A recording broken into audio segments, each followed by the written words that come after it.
पंकजाताई म्हणतात की सुरेश दसांना नेता आहे तरी सुद्धा तुम्ही माझ्याबद्दल नाही नाही, मी टीका काय करतोय? संतोष देशमुख सारखं अतिशय भयानक प्रकरण घडलेलं असताना त्या स्वतः संतोष देशमुखच्या घरी भेटायला गेल्या नाही, त्या प्रकरणाबद्दल शब्द बोलल्या नाही. धनंजय मुंडेंच्यावरती एवढे आरोप होत होते, त्याच्यामध्ये त्या बोलल्या नाही. ज्यावेळेस धनंजय मुंडेंचं मंत्रिपद गेलं त्याच्यानंतर ते म्हणतात उशीर झाला, मग ह्यांना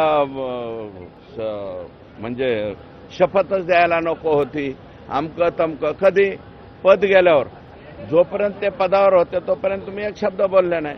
आम्ही मात्र ते पदावर होते तरी त्यांना या पदावरून हटवावं अशा प्रकारची मागणी त्या ठिकाणी करत होतो. चुकीची काय मागणी होती? त्यांचं असं म्हणणं आहे की मी मंत्री झाल्यानंतरच सुरेश धस यांना गुन्हेगारी आहे की पंकजा मुंडे मंत्री झाले त्याच्यानंतरच तुम्हाला दिसली असा नाही नाही नाही, ते कोणाकडे बळावली तुम्ही